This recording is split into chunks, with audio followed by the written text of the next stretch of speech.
I'm here at the Google Pixel launch event. And this is the new Google Pixel 10. They've given it a refresh, and they did a number of different things that are kind of interesting. One of the things that stuck out to me when I first started playing with this is how much Google is baked into the experience. It's a little bit of an overwhelming amount of Google in the software, and I want to talk about why that might be a problem. But let's get hands-on with the new Pixel 10, okay? So the first thing that you might notice about this phone is that it has a new design. The biggest visual change is that there's only one color, and it's called Jade. This color reminds me a lot of the old Pixel 6 and 6 Pro colors from years past. It's sort of like a blue-green color. There are some other color options if you want to accessorize it a little bit. There's this case which comes in either seafoam or chalk. So if you want something lighter, you can go with the seafoam option, and then the rest. Also, this really interesting case that has a detachable ring. And this comes in 3 different colors. So lots of options for the Google Pixel 10, but mostly just one color for the phone itself. Now, the second thing that you might notice about this phone is the camera bar. This is now made out of metal, and it sort of matches the color of the phone itself. Now, there are 2 camera sensors housed in this bar. The screen on the front of the Pixel 10 is actually a little bit larger than previous models. It's now 6.3 inches versus the 6.17-inch display that we saw last year. It's still a flat old display, still has a 90 Hz refresh rate. So, not much has changed there. There's also a 6.7-inch Pixel 10 Pro. This model gets a bump up to a 120 Hz variable refresh rate. That's the only difference with the display. This is still an old panel. Still pretty bright. Looks like a really nice screen to consume content on, although it is a flat display. So, what else is new with this phone? Well, on the inside, it has a new Tensor chip called the Tensor G5.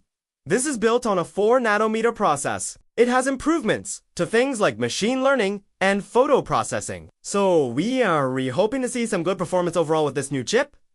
And it should also improve the battery life. So this model has a 4000 mAh battery, the same size as the previous generation. But Google thinks that this new chip and some software changes are going to help increase the battery life. Of course, we'll have to test that out ourselves. The other big upgrade is in the audio department. The Pixel 10 series is the first phone to feature the new Android Media 3.0 audio framework. This aims to reduce the latency between audio sources and the speakers on your phone. Latency can be as low as 40 milliseconds. That's half of what it used to be, according to Google. So playing games with spatial audio should feel a lot more immersive, and watching videos or movies should feel more synced up with the visuals. What else do we know about the new Pixel 10? Well, it is running Android 14, of course, and the latest version of Android has a couple of cool features. There is a new private space where you can log all of your personal apps, and these do show up anywhere in the operating system, so your photos, your videos, none of that stuff shows up if you're in private space. There is also app and media control customization. So you can customize the look of the media player and other UI elements within the operating system. Of course, Pixel phones are known for their software and camera features, and this phone is no exception. It has things like Magic Editor, Audio Magic Eraser, Video Boost, and Best Take. These are all features that are designed to help you edit your photos and videos more, isolate, or enhance them. My favorite new feature is actually called Best Take. This uses AI to analyze your photos and videos, and it suggests different combinations of photos and video clips that you might want to use for things like a highlight reel or a mixtape. It's kind of like having your own personal editor, but it's all done automatically. Another cool feature is Magic Editor, which is a new generative AI tool that lets you do things like move objects around in the scene or change the lighting or even add different backgrounds. So you can really change the look of a photo drastically. This tool is actually powered by the new Google Bard AI.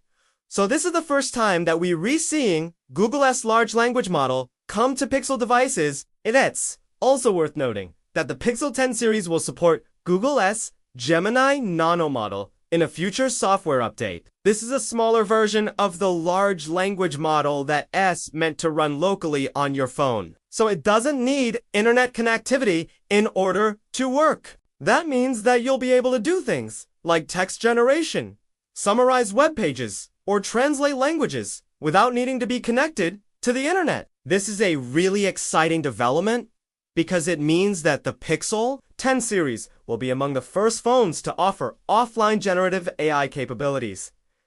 And finally, there's a new safety feature called emergency sharing. This allows you to share your location and context of your emergency with first responders or loved ones. So, if you're in an emergency situation and you call 911, your phone will share the location of the emergency and the nature of the emergency with the people that you designate through the emergency sharing feature. This should help first responders to better understand the situation and arrive better prepared. Overall, the Google Pixel 10 series seems like a solid upgrade. The new Tensor G5 chip should deliver better performance and battery life.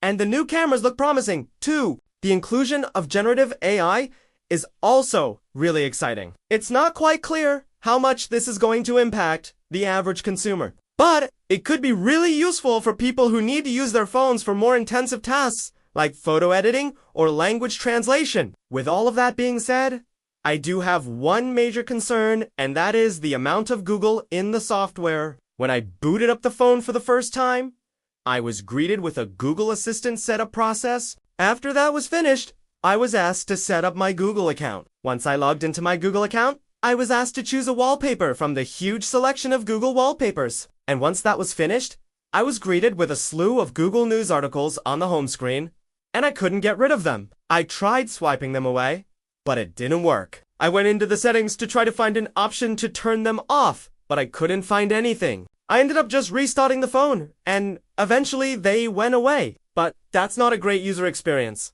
especially for someone who isn't super tech savvy. This isn't the first time that I've had this experience with a Pixel phone. In fact, it happened with the Pixel 7 that I reviewed last year. Every time that I set up a new Pixel phone, I have to fight with the software to remove all of the Google stuff. I usually end up just wiping the phone and starting over with a factory reset. But that shouldn't be necessary. It is frustrating that Google keeps shoving their services down my throat every time I set up one of their phones. And this goes against the whole simplicity and ease of use that Pixel phones are supposed to be known for. So, I'm curious to hear what you guys think. Is it annoying to you when companies push their services onto you? Or do you actually use most of the Google services anyway, so it doesn't bother you? Let me know in the comments below. If you want to learn more about the Google Pixel 10, be sure to visit our website. I'll have a link in the description below. Thanks for watching.